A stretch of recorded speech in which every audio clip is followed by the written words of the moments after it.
स्वागत है आपका सर शो पर।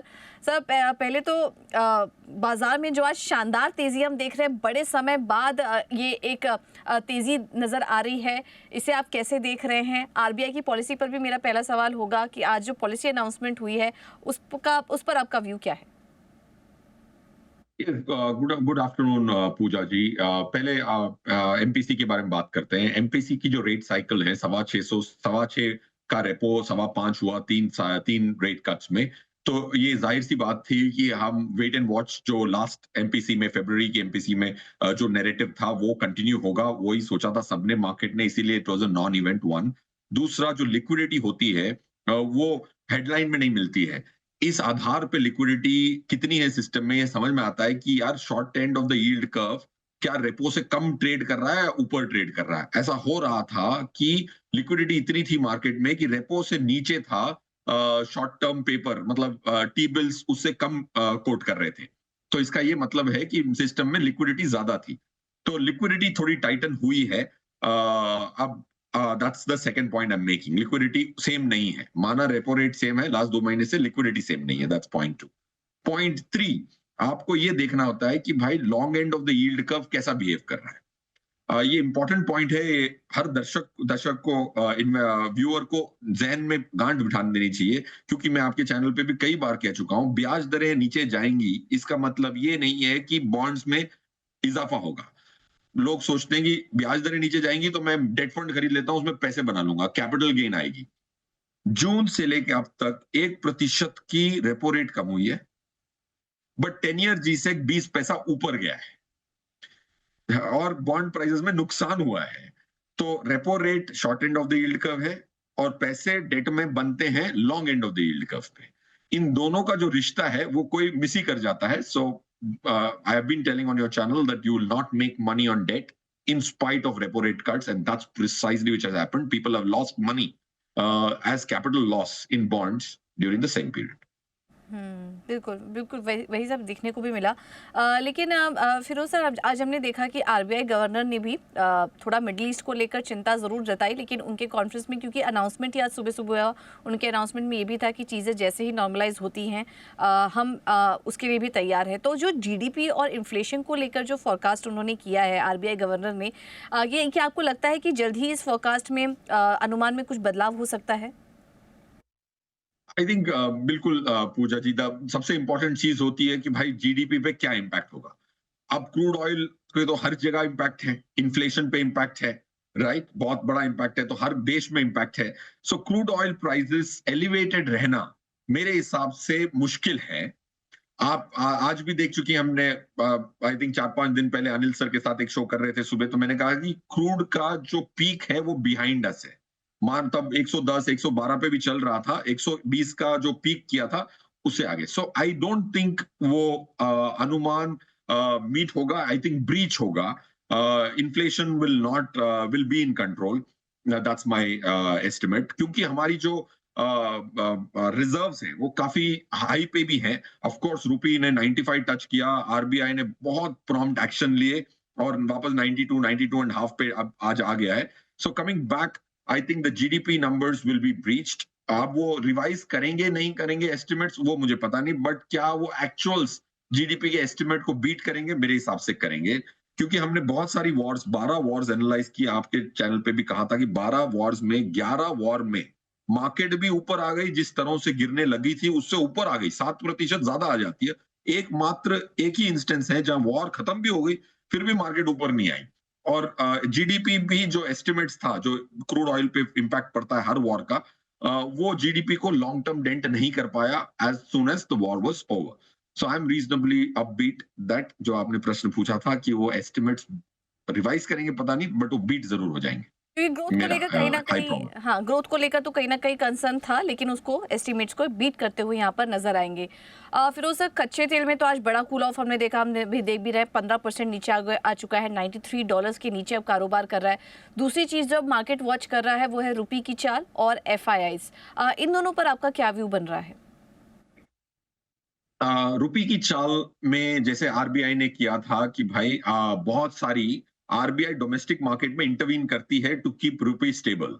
तो बैंकें रुपी को यहाँ बेच रही, यहाँ बेच रही थी और रुपी को वहां खरीद रही थी, क्योंकि रुपी ऑफशोर सस्ता था और ऑनशोर महंगा था।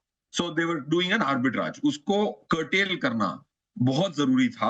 आरबीआई ने फिर दूसरा रूल नियम चेंज किया 2-3 दिन में, जहां कॉर्पोरेट्स को ये आर्बिट्राज करने से मना किया, ये पोजीशन शिफ्ट नहीं होनी चाहिए। तो वो बहुत एप्ट मौका था, वरना ब्याज दरें ऊपर जाने की भी उम्मीद थी, हो सकता था, क्योंकि if rupee doesn't come into control then interest rate easing तो दूर की बात है, वापस इंटरेस्ट रेट राइज करने की बात आ सकती थी। So that is behind us. I think rupee अब स्टेबल हो जाना चाहिए between these levels. Long term वापस एप्रिसिएशन भी अगले 6 महीने में is not ruled out. One, रहा सवाल एफआईआई का, एफआईआई ने जितना माल बेचा है, आई थिंक जो जो शॉर्ट टर्म एफआईआईज हैं वो अपना माल काफी बेच चुके हैं। बाकी एफआईआईज जो हैं, काफी एफआईआईज इंडेक्स फंड एफआईआईज है। इंडिया का सबसे one of the largest index fund FII है वैनगार्ड, वो फॉलो करता है एफटीएससी, फुटसी इंडिया के इमर्जिंग इंडेक्स जो बनाते हैं, या इंडिया के स्पेसिफिक इंडेक्स को फॉलो करते हैं। थोड़े लोग मॉर्गन स्टैनली को फॉलो करते हैं। तो जो हल्के हाथ थे एफआईआई में, उन्होंने अपना माल बहुत बेचा है, दबा के बेचा है, और बहुत ऑलरेडी बिकवाली हो चुकी है। So I personally think if rupee stabilizes and market stabilize, मैं सोच रहा था कि अप्रैल से पॉजिटिव इनफ्लोज देखने को मिलेंगी, बट ये वॉर ने थोड़ा डिले कर दिया। बट आई थिंक ये क्वार्टर अगर छोड़ दें, नेक्स्ट क्वार्टर से you will start seeing trickling monies from FIIs. 80-90% probability है। और जब एफआईआई खरीदता है, वो बहुत प्राइस को मूव करता है, क्योंकि वो प्राइस सेंसिटिव कम है। ये मेरा मानना है। बिल्कुल, चलिए होपफुल है आगे के लिए। लेकिन सर, हमने आपके साथ एक बेहतरीन शो किया था, काफ़ी अच्छा रिसर्च भी उसमें सामने लेकर आया था कि इस तरह के वॉर पहले भी हो चुके हैं, ये ब्लैक स्वॉन जैसी सिचुएशन आती है, लेकिन इससे डरने की ज़रूरत नहीं है, क्योंकि लॉन्ग टर्म के लिए बाज़ार ने हमेशा ऊपर की तरफ ही यहाँ पर आगे बढ़े हैं। लेकिन सर, अब ऐसे माहौल में सब यही जानना चाह रहे हैं कि क्या बाज़ार का बॉटम बन चुका है? आज जिस तरह की कॉमेंट यूएस, इसराइल और ईरान की तरफ से आए हैं, किस तरह का कॉन्फिडेंस दे रहे हैं आपको, अगर आपने रीड बिटवीन द लाइन्स किया होगा? क्योंकि ट्रंप जाने जाते अपने बयान को चेंज करने के लिए, अभी उन्होंने ट्वीट किया है, हो सकता है फिर से कुछ और उल्टा ट्वीट कर दे। लेकिन इस बार के जो बयान आ रहे हैं तीनों देशों की तरफ से, इसे आप कैसे रीड कर रहे हैं? देखिए, बिल्कुल सही फरमाया पूजा जी, कि बहुत सारे बदलाव हो सकते हैं, क्योंकि डायनामिक्स है। कोई भी सीज फायर को वायलेट करेगा तो ऑपोजिट पार्टी क्या करेगी, ये सब प्रेडिक्टेबल नहीं है। मैंने 16 मार्च को जब आया था, उसके पहले 8 मार्च को अनिल सर के साथ बात कर रहा था, तो भी मैंने यही कहा था कि आपको एज एन इन्वेस्टर आपको एक ही प्रश्न पूछना है, क्या मार्केट 10-15% से ज्यादा गिर सकती है क्या?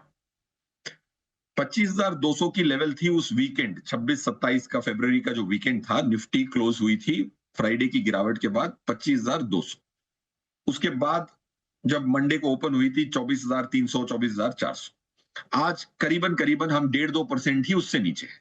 तब भी मैंने कहा था कि इस इवेंट से 5 से 8% से ज्यादा की गिरावट नहीं देखने को मिल सकती, जो कि उतना ही हुआ।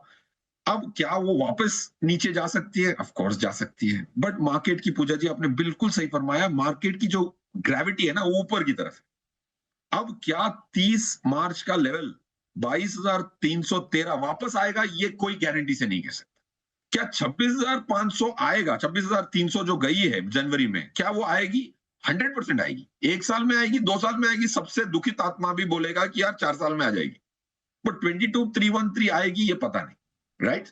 सो नीचे जाती है तो ऊपर आ जाती है, ऊपर जाती है तो वापस नीचे आती है, इसकी गारंटी नहीं होती है। So if you by today, be prepared for 5-7-8%, and it will come back.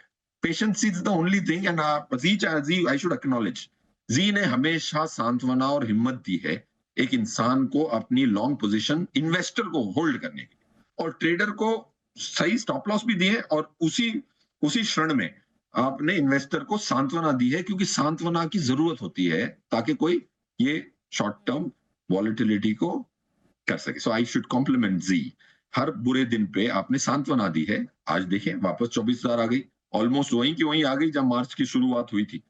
बिल्कुल, धन्यवाद sir for such kind words. और हमारी कोशिश यही रहती है कि देखिए रोज़ लेवल्स बताना तो अपनी जगह है, बाज़ार को देखते हुए हम आपको सटीक लेवल भी बताते हैं, पैसे बचाने की भी कोशिश करते हैं, लेकिन ऐसे समय में, बुरे वक़्त में जब सभी नेगेटिव हो जाते हैं, तो उसमें इन्वेस्टर्स को सँभालने का काम यहाँ पर ज़ी बिज़नेस ने बखूबी किया। सर अब यहाँ से अगला जो बड़ा ट्रिगर हम देख रहे हैं, अर्निंग सीज़न की भी शुरुआत हो रही है। इस पूरे माहौल को देखते हुए, क्योंकि बीता कुछ क्वार्टर अच्छा नहीं गया है काफ़ी सारे सेक्टर्स के लिए, तो अर्निंग्स को देखते हुए क्या कॉन्फिडेंस बन रहा है आपका? किन सेक्टर, किन थीम्स पर फोकस करना चाहिए? पूजा जी देखिए, अर्निंग्स की जो सीजन है, मेरा ये मानना है कि अर्निंग्स अभी जब ये न्यूज़ खत्म हो जाती है तो अर्निंग्स पे बड़ा ये होता है, तवज्जो होती है। अगर आप निफ्टी की अर्निंग्स देख रहे हैं क्वार्टर क्वार्टर 3 की, तो ₹257 की निफ्टी की अर्निंग आई है क्वार्टर 3 की, जो लास्ट ईयर सेम क्वार्टर से 3% की डिक्रीज तो आई है, 3.5। क्वार्टर 4 के जो रिजल्ट है, मेरी ये उम्मीद है कि 1155 कि जो हमारी निफ्टी की अर्निंग की एस्टिमेट है इस साल की, FY 26 की, जिसकी रिजल्ट्स आने बाकी हैं। ऑफ कोर्स हम FY 27 में है, बट अगर रिजल्ट की बात करें तो FY 26 के रिजल्ट अभी कंप्लीट होने बाकी हैं। तो 1056 की निफ्टी की अर्निंग्स जो 8% मानी जाएगी on the current constituents of Nifty, last year which is FY 25 1070 की निफ्टी की अर्निंग्स आ चुकी हैं।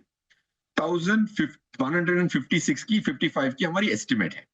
20-30 रुपया इधर उधर हो सकता है। इसका ये मायने है कि लास्ट फुल फाइनेंशियल ईयर की 6 से 8% की अर्निंग्स ग्रोथ आ सकती है निफ्टी में।